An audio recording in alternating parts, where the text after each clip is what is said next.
মিহুল ধীর পায়ে এগিয়ে গিয়ে রাবিরের পাশে বসে। রাবির জিজ্ঞেস করে, মন খারাপ? মিহুল মাথা ঝাঁকিয়ে না করে। রাবির পুনরায় বলে, রিতার জন্য দুশ্চিন্তা হচ্ছে, তাই না? মিহুল মৃদু সুরে বলে, ওর সাথে অন্যায় হয়েছে। ও তো সিয়ামকে পছন্দ করত। ও কখনোই নিজের ইচ্ছেতে সাজ্জাদ আহমেদকে বিয়ে করবে না। নিশ্চয়ই ওই লোকটা ওকে ভয় দেখিয়েছে। রিতার সব থেকে দুর্বলতম জায়গা কোনটা? ওনার বাবা মা, তাই না? কিন্তু ওনারা তো আজ পুরোটা দিন আমাদের চোখের সামনেই ছিলেন। তবে সাদরাজ রিতাকে অন্য আর কার ভয় দেখিয়েছে?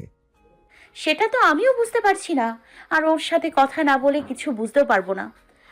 হুম। আচ্ছা, আপনি এখন শুয়ে পড়ুন। আজ অনেক ধকল গিয়েছে, ঘুমানো প্রয়োজন, নয়তো অসুস্থ হয়ে পড়বেন। এই বলে রাবির উঠতেই মিহুল বলল, আপনি শুবেন না? হ্যাঁ, আসছি। একটা জরুরি কল করতে হবে। আচ্ছা। রাবির বারান্দায় যায়। মিহুল একপাশে গিয়ে শুয়ে পড়ে।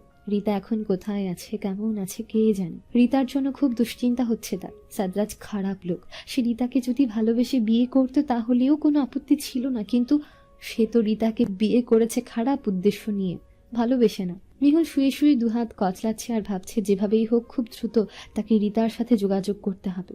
বারান্দা থেকে কথা শেষ করে রাবির রুমে এসে দেখে মিহুল ঘুমিয়ে পড়েছে। তাই সে রুমের দরজা আটকে লাইট অফ করে তার পাশে এসে বসে। মিহুলের মাথার উপরে হাত রাখতে হুট করে তার মনে পড়ে সে মিহুলের জন্য কিছু একটা এনেছিল, কিন্তু সেটা তো তার আর দেওয়াই হলো না। সে আবার উঠে গিয়ে আলমারি খুলে একটা ছোট্ট বক্স বের করে। তারপর আবার গিয়ে মিহুলের পাশে বসে। সারাদিনের ক্লান্তি শেষে মিহুল এখন বেঘোরে ঘুমোচ্ছে। রাবির সেই বক্স থেকে একটা চেইন সহ পেন্ডেন্ট বের করে আস্তে করে মিহুলের গলায় পুরিয়ে দেয়। ঘুমের ঘোরে মিহুল কিছু টেরও পায়নি। পড়ানো শেষে রাবির মুচকে হাসে। মিহুলের কপালে ঠোঁট ছুঁয়ে দিয়ে সেও পাশে শুয়ে পড়ে। ঘুমের মাঝে ভীষণ আলোর ঝাপটা টের পাচ্ছে মিহুল। আরামের ঘুমটা তখন সঙ্গে সঙ্গেই ছুটে যায়। সে তাকিয়ে দেখে চারদিকে রোদে ঝলমল করছে। এত রোদ! রুমের জানালার দরজার সব পর্দা কেউ খুলে দিয়েছে। মিহুল বিরক্ত হয়ে উঠে বসে। ঘড়িতে চেয়ে দেখল কেবল 8টা বাজতে চলল, আর এর মাঝে সূর্যের আলো যেন পুরো রুমকে গিলে খাচ্ছে। মিহুল পাশে তাকিয়ে দেখে রাবির নেই। রাবির যে সকাল সকাল উঠে সে জানে, তাই সেও তখন ওয়াশরুমে চলে যায় ফ্রেশ হতে। বেসিনের সামনে দাঁড়িয়ে দাঁত মাজতে মাজতে হঠাৎ তার গলার দিকে চোখ যায়। চেইনের মতো কিছু একটা দেখে টান দিতে একটা পেন্ডেন্ট সামনের দিকে আসে, যেটা দেখে মেহুল খুব অবাক হয়। আয়নায় যেভাবে এটা চিকচিক করছে মনে হচ্ছে ডায়মন্ড। সে তখন বুঝতে পারে এটা রাবির নিশ্চয়ই কাল রাতে ঘুমের মধ্যে তাকে পরিয়ে দিয়েছিল। সে মুচকি হাসে। মুখ ধুয়ে ওয়াশরুম থেকে বেরিয়ে ড্রেসিং টেবিলের আয়নার সামনে দাঁড়ায়। শাড়িটা এলোমেলো হয়ে আছে, সেটা ঠিক করে, চুল বাঁধে। গলার পেন্ডেন্টটা যেন বারবার তার নজর কাড়ছে। সুন্দর লাগছে জিনিসটা। মিহুল তারপর নিচে যায়। তখনও বাসার কেউ ওঠেনি, খালি কাজের খালারা ছাড়া। মিহুল ড্রয়িং রুমে যেতেই রাবির তখন মেইন দরজা খুলে ভেতরে ঢোকে। রাবিরকে দেখে মিহুল দাঁড়ায়। রাবির ঘেমে গিয়ে একাকার হয়ে গেছে। গলায় ঝুলানোর মাঝারি সাইজের টাওয়ালটা দিয়ে ঘাম মুছছে। মিহুলকে দেখে সে মুচকি হেসে বলে, গুড মর্নিং। মিহুলও হেসে বলে। Good morning. রাবির এগিয়ে আসে, জিজ্ঞেস করে, এত তাড়াতাড়ি উঠে পড়লেন যে? যাওয়ার সময় এভাবে ওঠার ব্যবস্থা করে দিয়ে গেলে কি আর ঘুমানো যায়? আপনার রুমে আমার রোদ আসে। রাবির হাসে, বলে, যাক, তাহলে আমাকে আর কষ্ট করে রাখতে হয়নি। আচ্ছা, আপনি আসুন, আমি গিয়ে ফ্রেশ হচ্ছি। রাবির যাওয়ার সময় মিহুল জিজ্ঞেস করে, চা খাবেন নাকি কফি? কফি? আচ্ছা। মিহুল রান্নাঘরে গিয়ে দেখে খালা কাজ করছেন। মিহুল ওনার দিকে চেয়ে বলে, খালা, আমাকে একটু কফি পাউডার, দুধ আর চিনির বয়ামটা বের করে দাও তো, আমি কফি বানাবো। খালা উঠে দাঁড়ালেন, বললেন, না না ছোট খালা, আপনার বানাইতে হইতো না। আপনি কন, আমি করে দিতেছি। না খালা, তুমি তোমার কাজ করো, আমি রাবিরের জন্য নিজের হাতে কফি বানাবো। খালা তখন হেসে বললেন, ওহ আচ্ছা, ভালোবাসা বানাইবেন, দাঁড়ান আমি সব বের করে দিই। মিহুল কফির মগগুলো হাতে নিয়ে বারান্দায় যায়। রাবির গোসল করে বেরিয়েছে মাত্র। বারান্দায় দাঁড়িয়ে মাথা মুছছিল। মিহুল তার দিকে একটা কফির মগ এগিয়ে দিয়ে বলল, আপনার কফি। রাবি টাওয়ালটা নেড়ে দিয়ে কফির মগটা হাতে নেয়। তারপর সে এক সিপ খেয়ে বলে, মেবি চিনিটা একটু কম হয়েছে, আমি আর একটু চিনি দিয়ে খাই।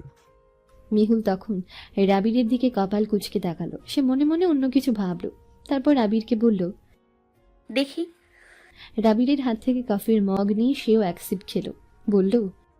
ঠিকই তো আছে। রাবির তখন বলল। আপনি হয়তো কম চিনি খান, তাই আপনার জন্য এটা ঠিক আছে, তবে আমার কফিতে একটু বেশি চিনি লাগে। মিহুল জিজ্ঞেস করলো। এখন দিয়ে আনবো? না থাক, এখন আর কষ্ট করে নিচে নামতে হবে না। এই বলে সে মিহুলের কাছ থেকে কফির মগটা নিয়ে খেতে আরম্ভ করে। মিহুল তার দিকে কপাল কুঁচকে চেয়েই থাকে। রাবির চেয়ে বলল। কি হলো, আপনি খাচ্ছেন না কেন? কফি ঠান্ডা হয়ে যাচ্ছে তো। মেহুল মুখ কালো করে অন্যদিকে তাকায়। কোথায় সে ভেবেছিল সে কফিতে চুমুক দেওয়ার পর রাবির বলবে, আপনার ঠোঁটের ছোঁয়াতে আমার কফি মিষ্টি হয়ে গিয়েছে, আমার আর মিষ্টি লাগবে না। তা না, সে কিছু না বলে এই কফিটাই গিলে খাচ্ছে। নিরামিষ কোথাকার। কফি খাওয়া শেষ করে মেহুলের মগটা রাবিরের হাত থেকে নিয়ে চলে যেতে নিলে রাবির তাকে আবার ডেকে ওঠে। মেহুল, মেহুল চেয়ে বলে, কি? আপনার কাছ থেকে নেয়ার পর কফিটা মিষ্টি হয়ে গেল কি করে বলুন তো? মেহুল ভ্রু কুচকায় সঙ্গে সঙ্গে। রাবির ভ্রু নাচিয়ে বলে, কি হলো বলুন। মেহুল নাক ফুলিয়ে বলে, জানি না। এ বলে সে দ্রুত নিচে নেমে যায়। আর রাবির তখন তার যাওয়া দেখে শব্দ করে হেসে ওঠে। রীতা বিছানা ছেড়ে উঠতে পারছে না, মাথায় প্রচন্ড ব্যথা তার। চোখ মেলে তাকিয়ে যেন সবকিছু ঝাপসা দেখছে, তাও কোনো রকমে চোখ খুলে চাইল। সেই দেখলো একটা বয়স্ক মহিলা তার দিকে হাঁ করে চেয়ে আছে। সে বুঝতে পারলো না প্রথমে, পরে নিজের দিকে তাকাতেই লজ্জা পেয়ে ওড়না গায়ে জড়িয়ে নিল। কোনো রকমে উঠে বসলো। মহিলাটা বলল, ম্যাডাম, আপনার কফি। স্যার কইছে নিচে গিয়া নাস্তা করতেন, আর আপনার জামা কাপড় সহ যা যা লাগবো সব আলমারিতে আছে। রীতা ঢোকিল, কাঁপা কাঁপা গলায় বলল, একটু পানি দেবেন? মহিলাটা একটা পানির গ্লাস তার দিকে এগিয়ে দিল। রীতা ঠকঠক করে পুরো গ্লাসের পানি শেষ করে জোরে জোরে নিঃশ্বাস ফেলল। মহিলাটাকে বলল, ওই লোকটা কোথায়? মহিলাটা ভ্রু কুচকে বলে, কোন লোকটা? সাদরাস আহমেদ। মহিলা হেসে বলে, ওমা, লোকটা কি? উনি তো আপনার স্বামী লাগেন। রীতা চেঁচিয়ে বলল, আমি মরে গেলেও ওই লোকটাকে আমার স্বামী হিসেবে মেনে নেব না, জানোয়ার একটা।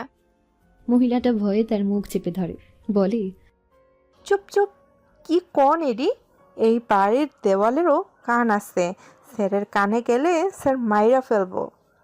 রীতা তখন শব্দ করে কেঁদে উঠল। ফুপাতে ফুপাতে বলল, ওই লোকটার সাথে থাকার চেয়ে মরে যাওয়াও ভালো। ওই লোকটা মানুষ না, মানুষ হলে উনি কখনোই আমার সাথে এমনটা করতেন না। মহিলাটা বলল। এইটা তো স্বামীর ভালোবাসা।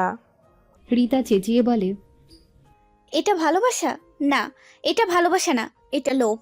নারীর শরীরের প্রতি পুরুষের লোভ। এই লোভ আর যাই হোক ভালোবাসার মতো পবিত্র জিনিস হতে পারে না। রাবি নাস্তা খেয়ে কোনো একটা কাজে বেরিয়ে যায়, আর মেহুল নাস্তা খেয়ে তার রুমে চলে আসে। বিছানায় বসে ফোনটা হাতে নেয় রীতাকে কল করার উদ্দেশ্যে, কিন্তু রীতার নাম্বারে কল করে দেখে তার নাম্বার এখনো বন্ধ বলছে। মেহুল এবার চিন্তায় পড়ে ভাবে, নাম্বার বন্ধ থাকলে রীতার সাথে যোগাযোগ করবে কি করে? এছাড়া তো আর কোনো উপায়ও পাচ্ছে না সে। মেহুল রুমে এই নিয়েই দুশ্চিন্তা করছিল। তখন তার শাশুড়ি মা এলেন। তিনি এসে বললেন, মেহুল, গোসল সেরে তৈরি হয়ে নাও, পাড়া প্রতিবেশীরা সবাই তোমাকে দেখতে আসবেন। ব্যাপারটা মেহুলের কাছে খুব বিরক্তিকর হলেও সে মুখে হাসির রেখা টেনে বলল। আচ্ছা মা। তিনি রুম থেকে বেরিয়ে গেলেন। মেহুল দীর্ঘশ্বাস ফেলে ওয়াশরুমে চলে গেল গোসল করতে। আমি কিছু খাবো না। না খাইলে সাহেব বকবেন। বকলে বকবে, আমি খাবো না বললাম তো। নিয়ে যান এগুলো। মা গো, এমন কইরেন না। আপনি না খাইলে সাহেব আমারে শাস্তি দিবেন। দয়া কইরা এইটুকু খাইয়ে ফেলেন। রীতা চোখ মুখ কুচকে বলল, আচ্ছা এই লোকটা এত খারাপ কেন? ওনার মধ্যে কি ন্যূনতম বিবেক নেই? এত খারাপ একটা মানুষ হয় কি করে? মধ্যবয়স্কা মহিলাটা হাসলেন। তিনি হাসলে তার পান খাওয়া লাল দাঁতগুলো কুৎসিত লাগে। তিনি বললেন, মানুষ এমনি এমনি খারাপ হয় না, মানুষের খারাপ বানানো হয়।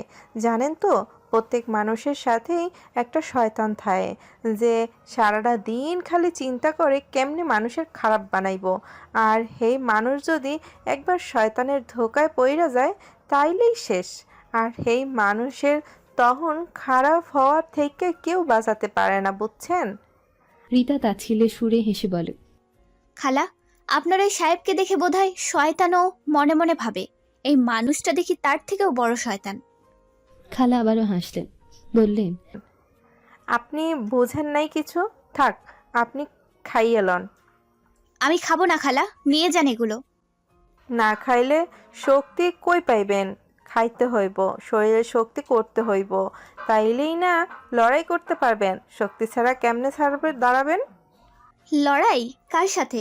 সাদরাজ আহমেদের সাথে? আপনার মনে হয় আমার মতো একটা মেয়ে ওই সাদরাজ আহমেদের সাথে লড়াই করে পারবে? কখনোই না। খালা নিচে পা ছড়িয়ে বসলেন। রীতা বলল, নিচে বসলেন কেন? ওপরেই বসুন। না, শুনেন একটা কথা, মাইয়া মানুষের সব থেকে বড় শক্তি কি জানেন? রীতা কপাল কুঁচকে বলল, কি? ভালোবাসা। ভালোবাসা? রীতা অবাক হয়। খালা বলে, হ, ভালোবাসা। জানেন, মাইয়া মানুষের ভালোবাসার অনেক ক্ষমতা, আপনি চিন্তাও করতে পারবেন না এই ভালোবাসা কি করতে পারে। মাইয়া মানুষ তার এই ভালোবাসার অস্ত্র দিয়া নিজের সব থেকে বড় শত্রুরেও অনায়াসে খুন করতে পারে। এই ভালোবাসা অনেক শক্তিশালী। রীতা তপ্ত শ্বাস ছিঁড়ে বলে, এই ভালোবাসা দিয়ে আমি কি করব? খুন করবেন? রীতা বিস্ফোরিত চোখে চেয়ে বলে, খুন করব? কাকে? সাদরাজ আহমেদ। রীতা জিভ দিয়ে ঠোঁট ভেজায়, সময় নিয়ে বলে, আপনি ঘুরে ফিরে এখন এটা বলতে চাইছেন যে আমাকে এখন সাদরাজ আহমেদকে ভালোবাসতে হবে? হ, হেডাই। বেঁচে থাকতে এটা আমার জন্য সম্ভব না। আরে খালা, আপনি দেখি কিছুই বুঝেন না। খালা, মাথা ধরেছে খুব, আমি এখন কিছু বুঝতে চাই না। তুমি এইসব নিয়ে যাও এখান থেকে। খালা গো, আমি তো আপনার ভালোর জন্যই কইতেছিলাম, ভালোবাসা দিয়া সব সম্ভব। আপনারে তখন কইলাম না, মানুষ এমনিই খারাপ হয় না, তারে খারাপ বানানো হয়। এমনিতেই আমাগো সাহেব জন্ম থেকেই কেউ খারাপ হইয়া জন্মায় না, শয়তান খারাপ বানায়। আর আপনি যদি আপনার ভালোবাসা দিয়া একবার সাহেবের মনরে ভুলাইতে পারেন, তাইলেই দেখবেন চারদিকে কত সুখ আর কত শান্তি। আমার কথাটা মাথায় রাখেন খালা, আর খানাডি খাইয়া ফেলেন। আমি নিচে যাই, আমার অনেক কাজ। খালা চলে গেলেন। রীতা মুখ ভার করে বসে থাকলেও বেশিক্ষণ খাবার না খেয়ে থাকতে পারল না। কাল রাতেও সে কিছু খায়নি, খুব খিদে পেয়েছে, তাই আর রাগ না দেখিয়ে চুপচাপ খাবারটা খেয়ে নিল সে। খাবার খাওয়ার মাঝে খালার বলা কথাগুলো মাথায় বাঁচতে লাগলো তার। সাদরাজ আহমেদ এমনিতে খারাপ হননি, তাকে খারাপ বানানো হয়েছে। আর সে কি আদৌ কোনোদিন তাকে ভালোবাসতে পারবে? না, কোনোদিনই না। তার মনে তো এখনো শুধু সিয়াম। সে তাকে ছাড়া অন্য আর কাউকে নিয়েই ভাবতে পারবে না। ওই সাদরাজ আহমেদকে ভুলেও না। যেভাবেই হোক সেখান থেকে পালাবে। রীতা খেয়ে আস্তে করে দরজা খুলে বাইরে বের হলো। উপরের তালায় কেউ নেই, সেদিক ওদিক ভালোভাবে খেয়াল করলো। তারপর সিঁড়ির কাছে যেতেই নিচে কাজের লোকদের দেখলো, তারা মোছামুছি করছেন। রীতা আর নিচে নামলো না। তার ফোনটাও সে কোথাও খুঁজে পাচ্ছে না। সাদরাজ আহমেদ এটা কোথায় রেখেছে কে জানে। রীতা এদিক ওদিক ঘুরতে ঘুরতে একটা রুমে যায়। রুমটা একটু অন্ধকার ছিল, তাই সে লাইটের সুইচ খুঁজে বের করে লাইট জ্বালায়। রুমে আলো আসতেই সে দেখে রুমটা বেশ অগোছালো। অনেকগুলো ফাইল এখানে স্তূপ করে রাখা, কিছু ভাঙা ফার্নিচার আছে, আর কিছু ময়লা কাপড় চোপড়, অনেকটা স্টোর রুমের মতো। রীতার কি মনে হলো সে এই রুমেই বিভিন্ন জিনিস নাড়িয়ে চাড়িয়ে দেখতে লাগলো তার ফোনটা আছে কিনা, কিন্তু মোবাইলটা সে কোথাও পায় না। পরে একটা ভাঙা কাভার্ড খুলেছে, সেখানে ড্রয়ারগুলো খুলে দেখে ভেতরে আছে কিনা, তবে সেখানেও কিছু ফাইল ছাড়া আর কিছু পায়নি। তবে তখন আরেকটা জিনিস হঠাৎ তার চোখে পড়ল, একটা ছবি। সে ফাইলের নিচ থেকে ছবিটা বের করলো। খুব ময়লা পড়ে আছে বিধায় ছবিটা কার বোঝা যাচ্ছে না। সে ছবিটা তার ওড়না দিয়ে পরিষ্কার করে। যদিও মানুষগুলোর মুখ স্পষ্ট না, তাও সে মনোযোগ দিয়ে দেখার চেষ্টা করে। ছবির মধ্যে সাদরাজকে সে চিনতে পারে। অনেক আগের ছবি হয়তো সাদরাজকে, তাই এই ছবিতে অন্যরকম লাগছে। তবে তার পাশে আরেকটা ছেলে দাঁড়ানো, যার কাঁধে হাত রেখে সাদরাজ চমৎকারভাবে হেসে আছে। ওই ছেলেটা কে রীতার খুব চেনা চেনা লাগে। চেহারাটা খুব পরিচিত তার। কে হতে পারে ভাবতে ভাবতে হুট করে তার মনে হয়, আরে এটা তো রাবির ভাইয়া। সে চমকে যায়, হ্যাঁ এটা রাবির। তখন রাবিরের দাড়ি ছিল না, একদম ক্লিন শেভ ছিল বলে প্রথমে বোঝা যাচ্ছিল না। আশ্চর্য, ওনারা দুজন এভাবে করে ছবি তুলেছেন, দুজনের মুখে চওড়া হাসি। যেন একজন অন্যজনের ভীষণ আপন। রীতা ব্যাপারটা বুঝতে পারে না, তাই সে ছবিটা নিয়ে দ্রুত নিচে নামে। খালাকে খুঁজতে খুঁজতে রান্নাঘরে যায়। খালাকে জিজ্ঞেস করে। খালা, এই ছবিতে এই ছেলে দুজনকে? খালা ছবিটা হাতে নিয়ে ভালো করে দেখে, পরে হেসে বলে, চিনতে পারেন নাই? না। আপনার স্বামী গো মা। আর সাদরাজের সাথের জনকে? খালা হাসলেন, বললেন, উনি উনি তো আপনার স্বামীর খুব কাছের মানুষ। কে খালা বলেন? রাব্বির খান। রীতা অবাক হয়ে আবার ছবিটা দেখে, জিজ্ঞাসা করে, ওনারা এই ছবি কখন তুলেছেন? এটা অনেক আগের ছবি, ওনারা তখন ভার্সিটিতে পড়তেন। আচ্ছা, ওনারা কি দুজন বন্ধু ছিলেন?